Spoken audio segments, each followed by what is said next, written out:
This is message number 10 out of chapter 2 in the series out of the book of Colossians.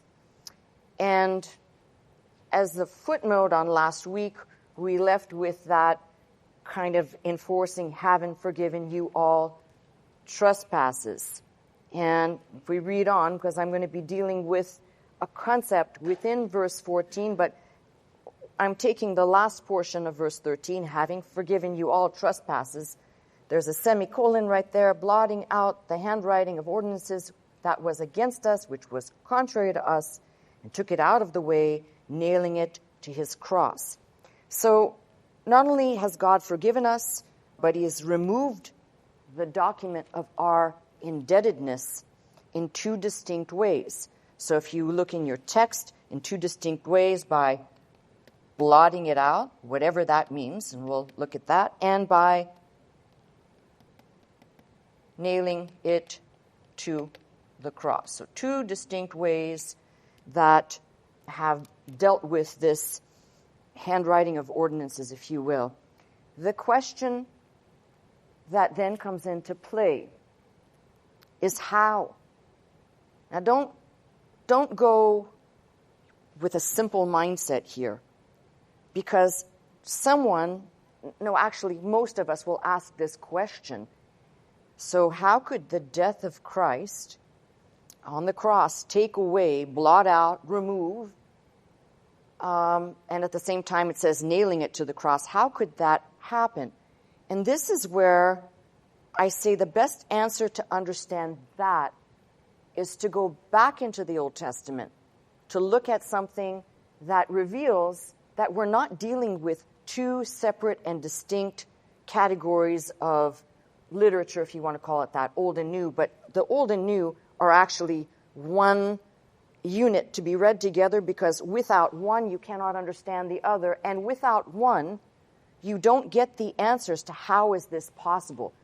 The real issue is you've got to go back and see what's underneath within the Old Testament that gives us the answer of how this is possible. So I'm taking a little journey backwards, doing a little bit of we'll call it a study in shadows and types today, because that will be beneficial for us. It will also connect some dots. I think that if properly analyzed, we'll see that God's plan, carefully from the beginning, had Christ in it. Christ was not an add-on, as some people suppose, or God said, okay, that was messed up, so I have another idea. Christ was there all along. And in terms of, if we think about redemption, or let me start with, if we think of emancipation, redemption, in God's dispensational plan and purpose with regard to man's growth and development, you go back into the Old Testament and you begin to put these building blocks together where we find Christ in the pages of the Old Testament as types, shadows and types, but they help us to understand how, when we go into the New Testament, how, having forgiven you all trespasses, and how he blotted out the handwriting. How did God, who gave the law, who said the law is the law, how then is the law fulfilled? Or how has it been removed? Or how has it been dealt with? So this is why going back, working backwards, is a great help. If you go to, for example, the beginning, Genesis, of course we read that it's the book of first, it's the book of creation, it's the book where we see first likeness of us, Adam and Eve. We encounter people who will be pivotal to all three major faiths. I speak of Abraham. But we can also analyze Genesis, for example, as shadow and type. And I'm doing this, it sounds a little bit disconnected, but when you step away in the big picture, this will all make sense. If you see that in Genesis, after the fall, God reveals the plan for fallen mankind. Now, it doesn't appear that way at first by driving Adam and Eve out of the garden. But the book tells us of man's weakness, of sin, and his nature. And I use man, just for the sake of my listening audience, as a generic term, humankind. So to not say humankind, I'm using the word man. It's not sexist or gender, as people are very hung up on these things nowadays. And how God has patience with his broken creation. But if you read on in Genesis, we encounter, for example, things like Noah's Ark. And many years ago, I did a study, and we did a study in types, and I said that the ark itself is a type of Christ. God basically said to Noah, build this ark, and essentially God says, I'm going to start over with 8 people, 8 being the number of new beginnings. That's Noah and his family. But the ark itself typifies Christ, for when we are in Christ, we are safe from the tumult and everything else, the judgment upon the world. There are other types and shadows within the book of Genesis, right there in the Noah's Ark telling of the unfolding of this. For example, the fact that 8 people went into the ark, that God said he was going to destroy the earth with a flood, and that he would start over with them, is typified, or it is a type of how we are basically in Christ, and eventually God will start over with the family of God when the new earth is formed. That's after the destruction and everything else is burnt up. God will have a recreational period for which we will return to the earth, and that begins a new beginning with the family of God. So there are shadows and types pretty much everywhere that we can find in Genesis. But there are some shadows and types that are deeper or connected to other parts of the Bible. They unveil or they reveal. In this case, my focus will be the deeper work of Christ. So if we started in Genesis, for example, and I just mentioned the ark also tells us about, for example, when it came to rest on Mount Ararat. And this was before the rest of the waters abated. So a type of resurrected life with the ark appearing long before anything else was made to be seen by the naked eye, which is again another way of explaining Christ as the first fruit of the resurrection. We do not yet see what we shall be, but we can look at Christ like the ark that rested on Ararat as a type of what will be ultimately. So when you get to the institution of the Passover in the book of Exodus, and remember Paul says in the New Testament, Christ, our Passover. When you get to the book of Exodus, they are still in Egypt's bondage. That's I'm not going there, but if you're interested, it's in the 12th chapter of the book of Exodus. And basically, they're told to apply the blood, and in doing so, in obedience to following those orders to apply the blood, the destroying angel would pass over their house. They would be spared. They would be saved. So there's also an element of obedience and failure to obey and its consequences. But here's what as I was preparing all this, I noticed something. There are still people in the church today that think simple knowledge of blood applied to the doorpost is all you need to know. That's all you need because that represents redemption. But there's a problem with that. See, if you don't take the steps to learn the shadows and types or the book itself of Leviticus, we wouldn't know that many of the offerings, no, not many, all the offerings point to Christ. All the offerings tell me some dimension and perspective of Christ's work. But not only that, we would only be looking at the blood as applied to the doorpost for redemption. We wouldn't yet understand what it means to be a worshiper. So the book of Leviticus were the instructions to bring us into access with God for worship, for right standing, that is putting us in the right frame before God. So it's almost like saying, I know some people say, I don't bother reading Leviticus because it's so boring. It's just like reading a grocery list or just very dry. No, actually, as you begin to read it, you realize everything here that was, we'll say, anointed by the Holy Spirit to be written down actually points to Christ in such a specific, beautiful way that when we go back into the New Testament, back into the book of Colossians, where it says he blotted out the handwriting of ordinances, we'll know how. We'll see it clearly because it's not as though Christ was separate or separated from these books, or specifically what I'm going to look at in the book of Leviticus today. So, if you want to turn there, if you want to turn to the book of Leviticus, and I know there'll be people that will say, that's kind of a boring book. Well, don't be so judgmental. You might find that it's not as boring as you think. You might be boring. Okay. While you're turning, I want to add one thing, because I wrote this down and I really want to read this to you because it's important. The difference, by the way, between Exodus and Leviticus is where Exodus, the blood was applied and redemption occurred, rather in Leviticus, we see the work of Christ for the redeemed, the work not of delivering out of bondage, but of showing the way of access for worship, communion, and in order to have communion with God, we in this new dispensation need Christ to break down the wall of partition to have access. So it brings us full circle. So now we're in the book of Leviticus. And let's see what this unveils for us. If his offering be a burnt sacrifice of the herd, and burnt sacrifice or burnt offering means the whole thing, not a portion of it.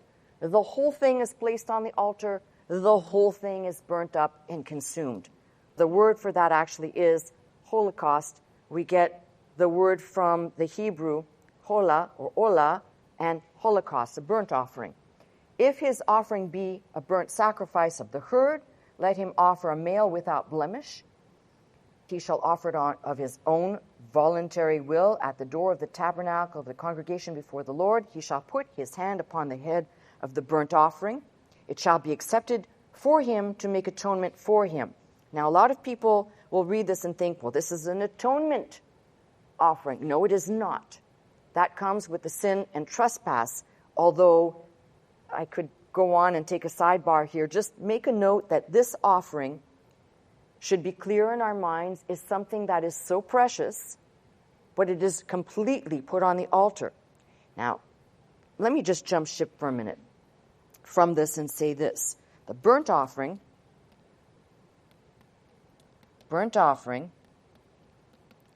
is, 1, a sweet savor. 2, an offering of a life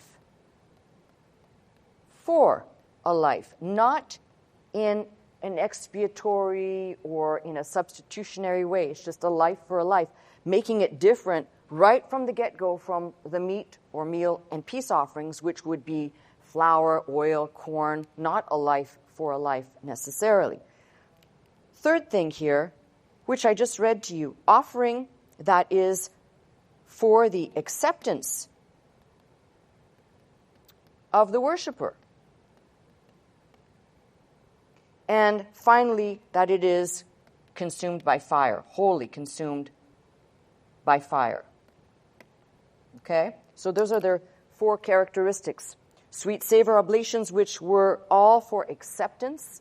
That means that the individual comes, and essentially we have several marks that are, again, going into shadows and types. To place one's hand upon the head of the animal is identification with. What have we been saying in the New Testament? Everything is with Christ. It's being identified in union with, in connection with. So the first thing we can know, if we're looking for shadows and types of how, remember, I'm looking at how the handwriting was blotted out. How is this possible? Well, Christ is the burnt offering. And somebody might say, well, how is that possible? Well, he, indeed, we know, was the most precious and most valuable, placed on the altar, which was the cross, completely offered to God. Now take that as another shadow and type that fits right over Romans 12, which is we are to completely, us, as a type, Christians, right, followers of Christ, to present ourselves holy, placing ourselves on the altar, except we never do that wholly and completely.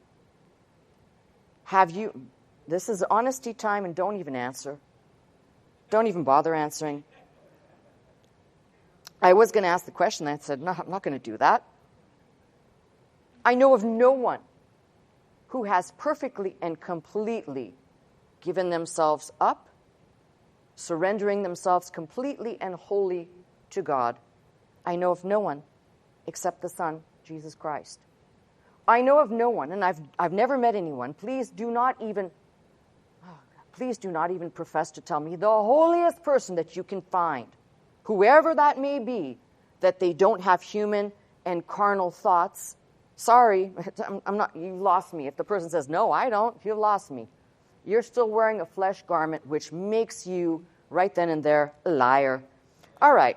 So, because I just think, just listen, we are all in the same boat. That's the wonder of delusion. Human beings are so wonderful in their ability to be delusional. All right? That's what we're great at that. Oh, no, not me. I've never done that. Right. Yeah. Okay. So my point is that I know of no one. You know of no one except Christ. And the wonderful thing is, if you kind of go back and you read, you see here a male without blemish.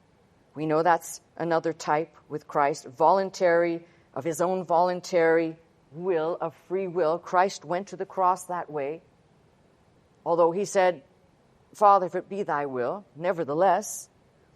And then if you read on, he shall kill the bullock before the Lord, and the priests, Aaron's son, shall bring the blood and sprinkle the blood around and about the altar that is by the door of the tabernacle of the congregation. He shall flay the burnt offering, cut it into pieces. Sons of Aaron, the priest, shall put fire upon the altar, lay the wood in order upon the fire, and the priest, Aaron's son, shall lay the parts, the head, the fat, in order upon the wood that is on the fire, which is upon the altar. But his inwards, his legs, shall he wash in water. The priest shall burn on the altar to be a burnt sacrifice, an offering made by fire of the sweet savor unto the Lord.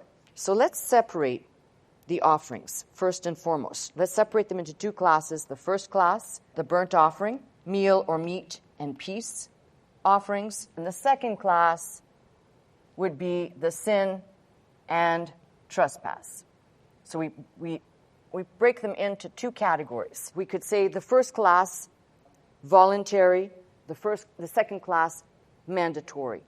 First class were offered on the brazen altar in the court of the tabernacle. The second class of offerings were not wholly consumed on the altar. Some may have been burnt on the ground, some portions of it outside the camp, other portions for the priest.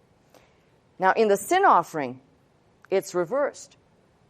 It's an offering directly correlated to the offerer. So we've got three things we need to look at: the offering, the offerer, and the priest who was overseeing it all.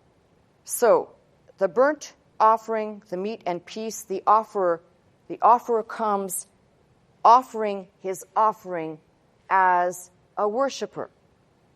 Okay? In the sin offering, he's coming, obviously, as a sinner, watching his offering, basically, for his sin. But the difference between the two, if you want to say it this way, is that God sees the worshiper in the first category doing an act of worship. In the second category, an act that God basically says, this do. So we have a separation, and we'll say that Jesus is both the burnt offering. Well, he's all the offerings. He's burnt, he's meal, peace, sin, and trespass.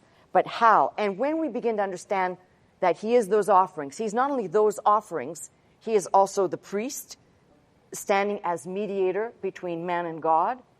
I mean, if you take apart every shadow and type that's here, you should be able to walk away with a deeper view, both of Leviticus and of Christ's work. You should be able to walk away with how. Because if all of these things typify him and they were the shadow, then he is the actuality. He's no longer this veiled perception, but he is the realization of these shadows and types. So, what can we say about this? In the burnt offering, Christ gives us perfect obedience, but in a voluntary way, which no man or woman has ever done. All right? He gave himself freely, and we read that abundantly in the New Testament, how he did this of his own will. No man taketh my life of me, I lay it down of myself voluntarily. Most precious, as we read in the New Testament, God gave his only begotten Son, most precious, for satisfaction, and a life offered on the altar completely. There isn't any part of Christ's sacrifice that was retained.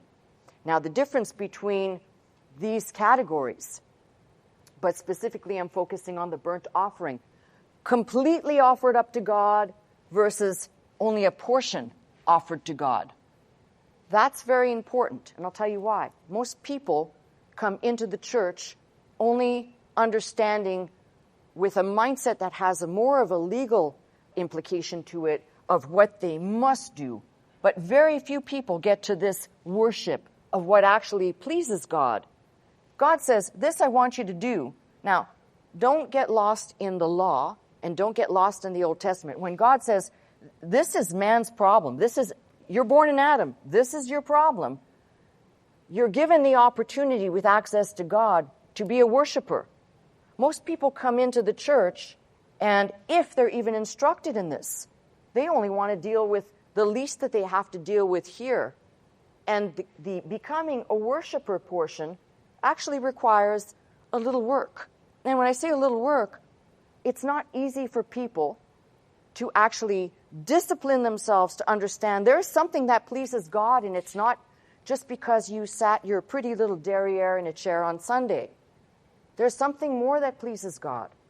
You know, it's the difference between, I always like to go to analogies people can take where the rubber meets the road. There's the difference between, say, a husband and a wife, and you do the minimum that you have to do in your relationship just to get by, versus the husband and wife that are constantly doing for each other. That's the difference between this category. Down here, I only do the bare minimum. I just have that in mind, but I certainly don't have the worship in my heart. And that's why I said it's important to read through these books and not just read through them as, oh, I read the book of Numbers, but to read the books sometimes as a bird's eye view, to give us the clarity that God has a plan, that as the children of Israel were emancipated and redeemed out of Egypt's bondage, so we were emancipated and redeemed out of the world, but still living in the world. How Leviticus shows us all of the offerings, how Christ could be all of this to us, and how we can actually appropriate some of these things to ourselves. The access to God, the worshiping part, to understand the full duties of the priest, which is Christ. So let me ask you a question as I'm going through this, and I'm not done. But as I'm going through this, does it become clear to you that this also ties in to the way people look at giving? Giving of their time, giving of their money, how they view things in general. I will do the bare minimum. This will save me from hell. I will worship God because I love God of my own free will, and I desire to be closer to Him. These are the two categories we're dealing with. Oh, there's a third category here that says, I don't care about anything, but I'm not talking about that today, all right? You get that when you go back out on the street. So, yes, and I'm feeling quite happy today. Yes. I mean, listen, I'm here all business, and there's little time, so it's like how to get this all out in the limited time that we have. So, I want you to read when he also says here, and he shall kill the bullock before the Lord, and the priests, Aaron's son, shall bring the blood and sprinkle the blood. There's all this emphasis on the blood, and there is a reason for that. Again, when we talk about salvation, think about the tragedy. God gave the law, knowing man's frame, knowing. If there's a comment to make, and please, no thunderbolts here, but if there's a comment to make, it would be like, well, why didn't you just start with Christ in the first place? Why did we have to go through the exercises of the law? But the fact of the matter is that God, by doing so, revealed that we are incapable. We cannot help ourselves. Anybody who preaches that you can help yourself, we're talking about the things of God, not self-help of the world, does not understand what God offers to each of us sinners. has no comprehension of it. In fact, it's very sad to see how, if you think about it, the blood's right there. And now I've had people say, do you have to talk about the blood? Absolutely. It's like the song we sing, the blood. It's the power. There's power in the blood. That very act of him shedding his blood. Why are there so many references to shed blood, to the shedding of blood? We have it right there in Genesis when God slew animals to clothe Adam and Eve, to take off the works of their hands, the fig leaves, and to place his work that would represent he is the one that will lead them and guide them. But there had to be an animal that was slayed, that shed blood, right there, right back there in Genesis. So it's important to see how these play out in shadow and type. And then, for example, in the sin offering, he suffered for us. If you want to go, I'm not going to go in depth there today, but sin offering, he suffered for us. You can never look at the sin offering, I pray, we'll get into it at some point, but you can never look at the sin offering and make it lighthearted. This is something we can say he suffered for us, he died for us. So for the sin offering, we'd say expiatory atonement for sins. This offering is not represented as an acceptance of the worshiper, but as a remedy for what's already been done. So if you take everything I've said so far, if you went back, sorry to do this to you, but if you went back, all the types that I've tossed out, if you went back into creation, and if a person really believed that God created everything, and that everything that he made belongs to him, it means that in this process of redemption, he sees you as his. The problem is, we are stubborn to understand our belongingness. In fact, we don't like to be called a possession. But if you think about it, I'd rather be the possession of God and belong to him than belong nowhere, belong to the devil. I'm his. So these instructions should want to be, for me, they should call me to something deeper, because we avoid these instructions for the most part. Most people do. Well, it's the law, and it's old dispensation, and it's Old Testament. But what you glean out of here is that, for example, as I said, 5 offerings, and they all speak and point to Christ. It could be said that the burnt offering is representational then of what belongs to him. So as Christ died on the cross, see, this is the disconnect within Christianity. Do you belong to him? Are you his? Or are you not? See, these are the questions when I ask them. I'm not putting them out there for somebody to go, oh, hey. These are real questions. You have to answer in your heart. Are you his? Do you belong to him or not? If you answer that you belong to him, then you would desire to know all that he has revealed in order to please him. I think, unless you're a sicko, whereas, well, I belong to him, but I want to displease him. I mean, unless that's your mindset, you'd want to learn everything that you can. So a life yielded to God completely, that is man's duty Godward, but we fail, and we fall short of that. I quoted that last week, Romans 3:23, all have fallen short of the glory of God. But if you take what Christ has done and you basically put this into the offerings, he offered himself up wholly and completely. He came to do the will of the Father, and he did do the will of the Father. So wholly consumed upon the altar. He died on the cross. No swoon theories, no resuscitation theories. He died on the cross. And this also, by the way, when we say burnt offering upon the altar, differs from, as I pointed out earlier, differs from the other offerings in that these are whole portions, complete in totality, versus these down here, sin and trespass, which are only a portion. That is its entirety. They have a different value, and that must be understood as well. So, what else do I want to talk about here? In the offering of the bullock, or we could go down to the 3 categories of the herd, the flock, and the fowls. But if you read when it says here of the parts, the head, the fat, in order upon the wood, the inwards. Okay. I want you to dissect this a little bit. And we could go either way with this. But we're talking right now specifically about the offering. Not the offerer, not the priest, the offering. So take a look at the offering. And I'm saying to you, Christ is the offering. Christ here is the burnt offering. But take a look at the offering for a minute, because the offering talks about the head. That's the thoughts in the mind. The fat, which would be the sum of our shalom, of our peace, of our prosperity.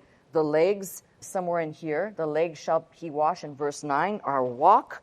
And the inwards, feelings or affections of the heart. But now we're speaking of those solely towards Christ, not us. Because you could make these parts and take them to yourself. But I'm speaking strictly right now and pointing strictly to Christ. His thoughts, his mind, well, it's just what Paul says. Let this mind be in you that was in Christ. Have the mind of Christ. And what is the mind of Christ? The mind of God. How do we get that mind? By the Holy Spirit. So just think about how these are all connected. The fat, when we talk about prosperity or shalom, he represented that in its entirety. The shalom of mankind being restored back to God, access and worship. Again, our walk, and his walk was to do the will of the Father in complete submission and obedience. You know, those words, those two words today, they're probably very, very hard for most people to hear. The word obey, I'm sure that's tantamount for most people to a cuss word.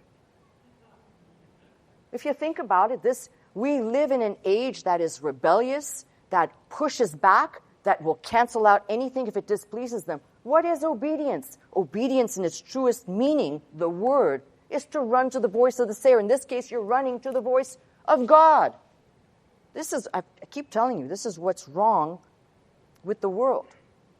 We do what we want when we want. No one tells us what we're going to do.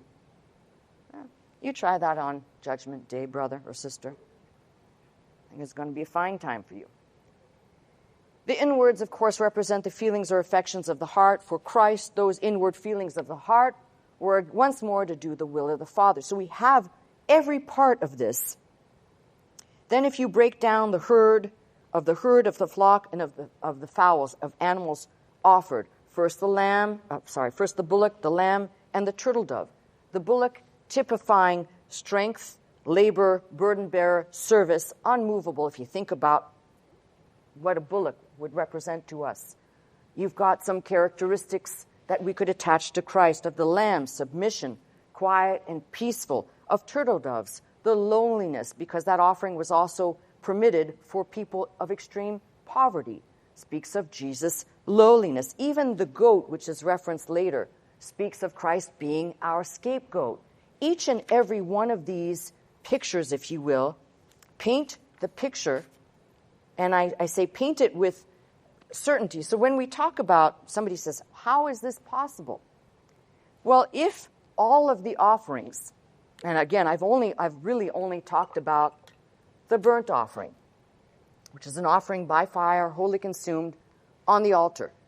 But if I say I'm focusing on this as types and how this is possible, just taking this one as an example, if we did not make Christ the burnt offering, and it was just a burnt offering as a ceremonial process and there was nothing else to it, we might say, well, I can't connect the old and the new. There's no way for me to connect. But in truth, Christ is in all of these offerings, and as he fulfilled on this level, it's not as though God said, oh, I just changed my mind, a la Alan Dershowitz. I changed my mind and I'm going to do something different now because the thing that I said I was going to do didn't work, so I got to go to plan B or plan C. He had in mind from the beginning. Christ was there from the beginning, just not in the flesh. So he had in mind from the beginning. And when the writer writing Leviticus, if we say Moses wrote Leviticus, for example, or he penned it down, the instructions were penned down by Moses, then we could easily say, by the inspiration of the Holy Spirit when Moses was writing, how could Moses have known about a greater one to come, 12, 13, how many hundred, whatever 100 years before the time of the coming of Christ, except that God had put it in there. So as he's writing this down, as the prescription for access and worship is being basically dictated, God's not saying, hey, this is the old dispensation, and, when you're done writing that down, a couple of 100 years from now, we'll have a new one.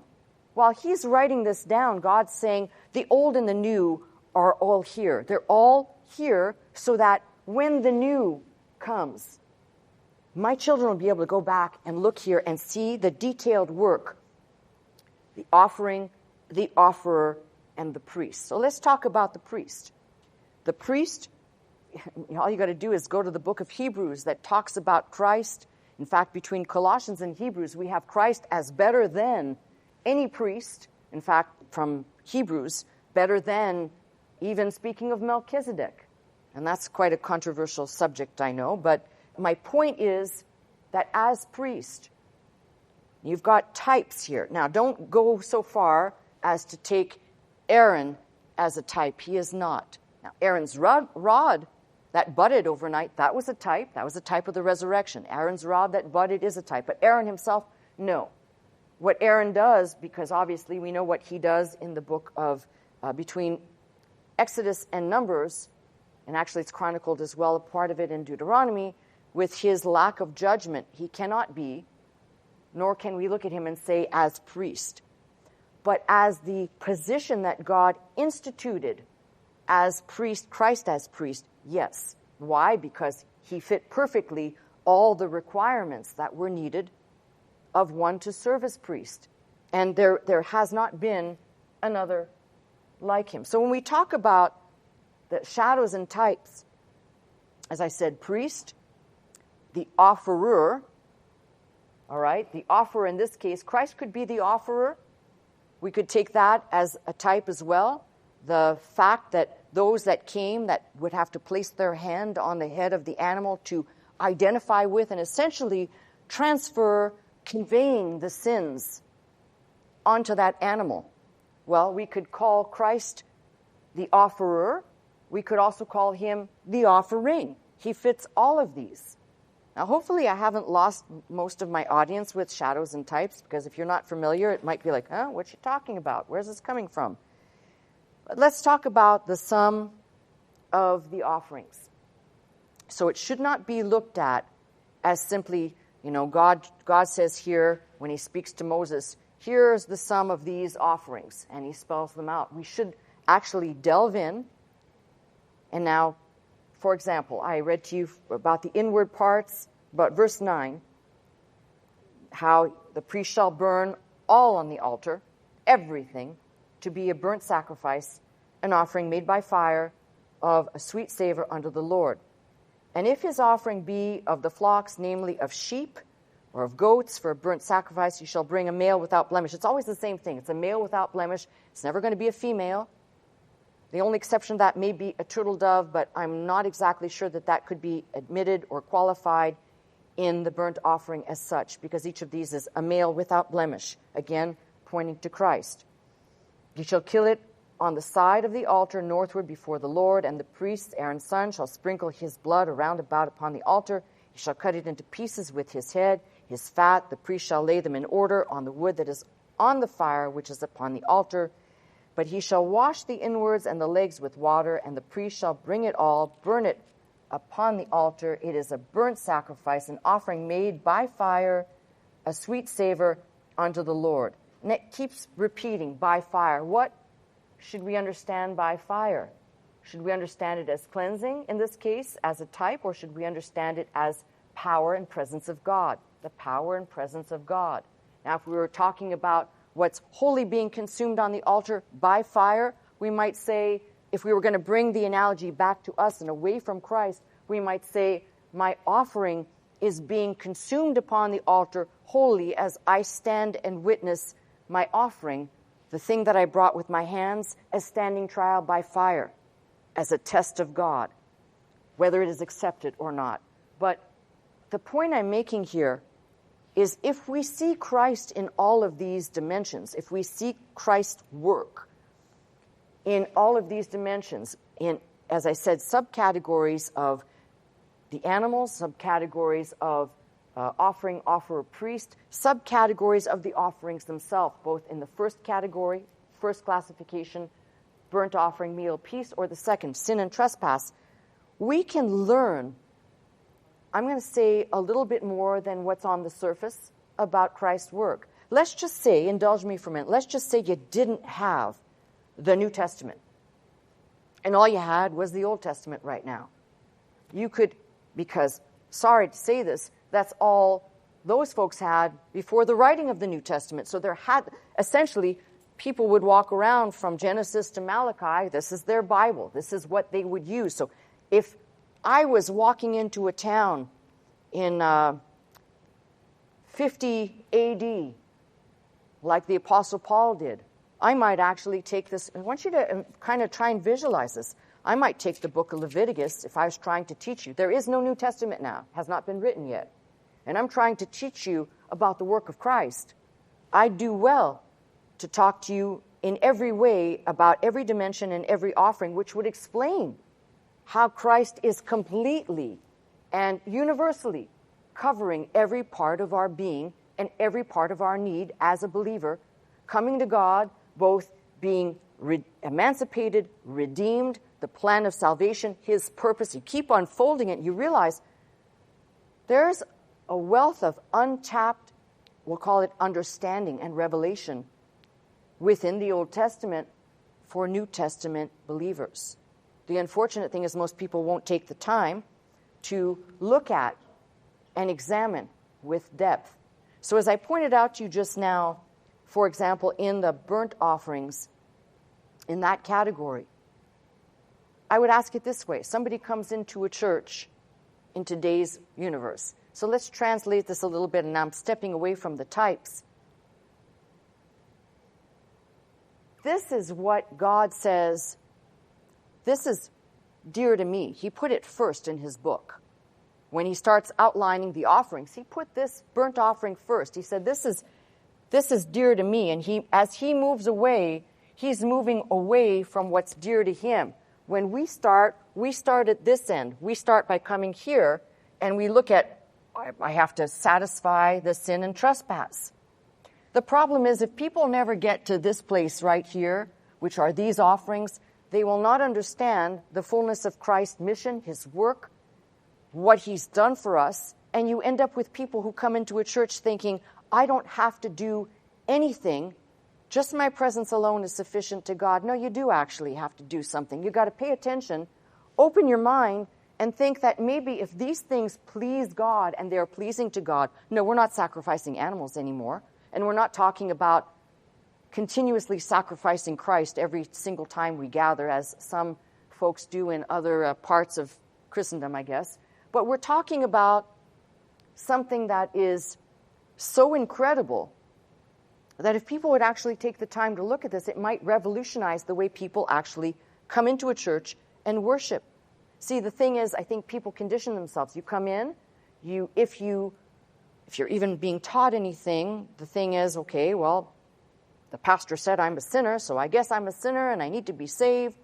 So therefore I need Jesus. So now because I trust in Jesus, I'm saved. And that's that. Well, that's true.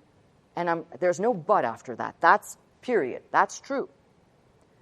My issue is that no one will take the time to look at these. Look at them first through the glasses as though you're looking strictly at Christ. Christ did not say to God the Father, okay, I'll give you a portion, and I'll be so stingy about my portion, I'll count it down to the last hair, like some folks do when they're giving. No, Christ said, basically, I'm putting in my own words, all of me, not a portion, all of me. So I'm asking you a question. Why is this so difficult for us to understand and grab hold of? Yes, I think I'm vacillating in and out of making applications to us as individuals and then going back to the types and shadows that are in Christ. But regardless, you can see the depth of what we can glean out of here. And if you keep reading, I'm on into verse 14 And if the burnt sacrifice for his offering to the Lord be of fowls, then he shall bring his offering of turtle doves or of young pigeons. So God basically here, in the different, we'll call them different representations of offerings, they're dimensions. It would be like, I just gave you the categories, it would be like, think of it this way. I'm standing taking pictures of a mountain range. I'm 50 miles away from the mountain range. I take a picture. I go to the north and I take a picture. There's another angle. I go to the south. There's another angle. I zoom in. There's another angle or another perspective. These are all perspectives of the same thing. And when we come to understand that, you keep turning in circles. I'm back to Christ again. I'm back to Christ again. You kind of get boxed in. That's the wonderful thing, is that in these types, it is very difficult to not see Christ's work. So I think the thing that I wanted to say now, I'm going to take you back for just a second. We're going to flip-flop here. So just for a second, if you don't want to turn, I'll read. But as people might ask the question then, how is it possible? How is the blotting out of the handwriting of ordinances, which, let me just say a few words on that. How is that possible? Which, by the way, Paul says, against us and contrary to us. Here is a Pharisaical tribe of Benjamin, the guy who's steeped in the most Judaism you could imagine, when he says, against us and contrary to us. Not for us. Against us. So when it says, and he took it out of the way, nailing it to his cross, these two things, the blotting out and the nailing, in two methods, if you will. Well, the nailing, we know he was crucified. And when he died on the cross, those things went with him. This is why I keep telling you this. I think I'm going to keep repeating this until you say, yeah, I got it already, enough. But these folks who stay stuck in legalism, and they stay stuck in not understanding the law and the fulfillment of the law. Remember, Christ did not say that he came to ameliorate, improve. He basically said he is the fulfillment. Not one jot or tittle shall pass, right? He, and he alone. So it's important for us to really grab hold of this, especially for those folks who are constantly confusing Old Testament and not seeing, as I said, the types, but they'll go straightway to the legal perspective of it. Now, if you read Galatians, and Galatians, Paul takes up the types which I mentioned out of Genesis. Paul takes up those types. In fact, he takes them up in multiple books as if to say, I'm lacking words to explain, so I'll go back into those Old Testament characters and I will make an exegesis for you to be able to see those shadows and types were put there for a purpose. You remember what he did in Galatians when he's talking about Hagar and Sarai and Ishmael and Isaac. Well, the same thing is happening when we read, for example, like I've done with Leviticus with the burnt offerings. So you can typically see that as a man under the law, as our substitute, Christ basically stood for us, facing God, taking and incurring the penalty of the law being broken. Because the law basically was this. You better keep it perfectly and completely. Missing just one little mark of the law didn't mean, oops, my bad. It meant death. And what does the Bible say? For sin comes death. So again, I'm back full circle to something. If we were left alone with the law and we didn't infuse or look at any of the shadows and types, I'd say that all of my friends that I know, all the people that I've been acquainted with for my lifetime who are of the Jewish faith, I might say, well, this puts them in a really bad position because they can't know, they can't see, they can't even understand. But then Paul picks that up and he says, no, they have a veil over their face. They still see Moses.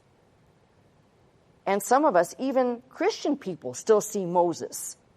The point is that if Christ is all that I've just said, and I'll go on, not today, but I'll go on to talk to you about the meal, peace, sin, and trespass, because I believe it's important to understand in the total sum of all this, if we're going to talk about we are complete in him, as Colossians says, we are complete in him. In him dwells the fullness of the Godhead bodily. If all of that is in him and I'm in him, then the thing that I know is that when he fulfilled the law, when he did what he did, he liberated me. I stand as undeserving, but as a free person because of what he did. Now, if you want to talk about substitution, if you want to talk about satisfaction, the only thing I'm concerned with here is to understand when somebody might ask, well, how did he do it? Blotting out and nailing, when God's decree seems to be ink that is permanent. It'll never go away. God said, no, in my Son it is fulfilled. This is why Jesus' words are so important. It is finished is not just it is finished, my mission that I did for the Father, but it is finished. Humanity has been emancipated. I'm speaking, forgive me, but I'm speaking as though if I was speaking like Christ.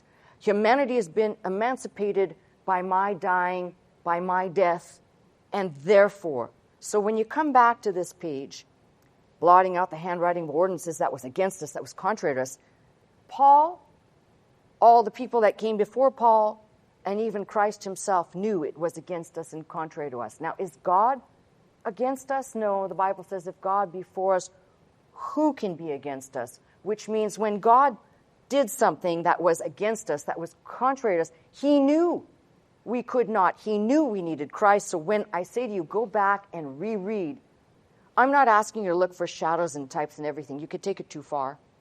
I know people that can see shadows and types in their armpit hair. I'm not asking you to do that. I'm saying look for the things that are clear, and then you have better depth to go back in, reading a verse like verse 14 that makes it crystal clear. The word for blotting out, by the way, it's kind of an interesting word. And some places it says anointed, some places it says smeared, wiped out, blotted out is one of those. There's several ways to tackle this word. And the nailing it, nailed it, right? But both of those are verbs, both of those are participles in the aorist, in something that happened in the past. So he did these things for us. He died for me. He suffered for me. But he also rose for me. And he rose for you. So when we talk about better understanding of the how he did it, he didn't have to change anything. Why? Because it was all in him. This is the value of going back and doing these type of studies. When you see Christ there, line by line, in between, you realize that God didn't have to change anything. If everything was Christ, if Christ was the offering, if he was the offer, and if he was the priest, God didn't have to change a thing to say, it is finished. My Son has fulfilled the work. The law and the curse of the law, as Galatians says, fell upon him, and I pass out from under it and walk as a free person in the grace of God.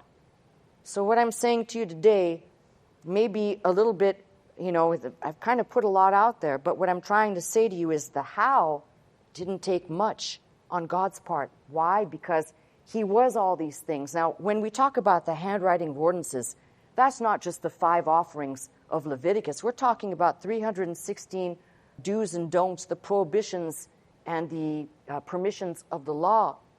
But he fulfilled them all.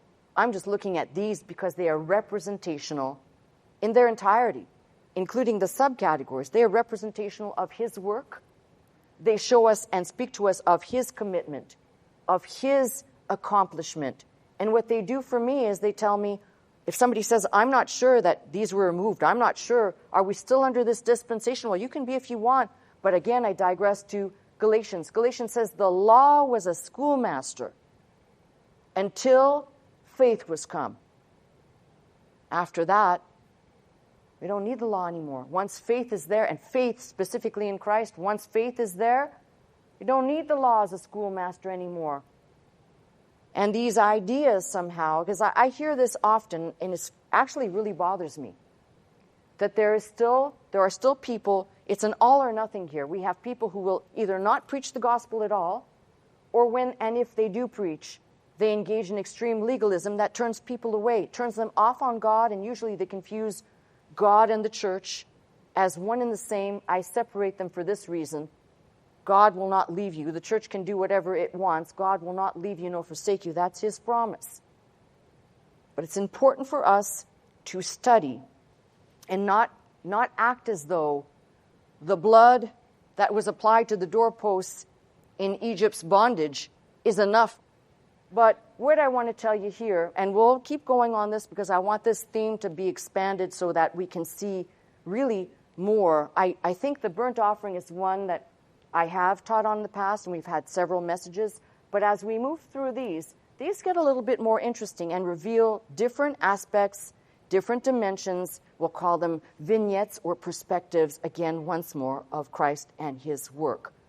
Offering, offerer, and priest. So how did he do it? Well, it says he blotted it out and it was nailed to his cross. But he did it in himself. So no one should have confusion on this.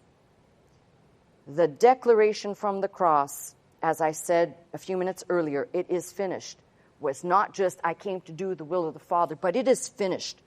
Redemption of humanity. Now, the thing that needed to happen beyond that it is finished moment, of course, he had to come out of the grave. He had to come up, be raised up to validate every other claim that he made. But if that claim is true, and it is true and validated, then I'm going to take as much time to look into this book and know as much as I can about the person and work of Christ, because I don't need to know any more after that about what he blotted out or what he erased to know I stand today in front of you and you are sitting in front of me and in the sound of my voice as free, emancipated, redeemed people. And I pray, hopefully, as worshipers who understand their access to God. These are all, as I just said, I just referenced the books of the Bible from the Old Testament, not even looking at the New. And this is how we can probe a little bit deeper to understand this. I'm going to pick this up next week, so for right now, that's my message. I hope you'll be here next week. I'm Pastor Melissa Scott, pastor of Faith Center, Glendale, California. I teach every Sunday morning at 11 a.m. If you'd like to attend services with us, simply call the 800 number, that is 800-338-3030, to join us. If you'd like to watch, listen, and learn 24 hours a day, simply log on to our website at www.pastormelissascott.com.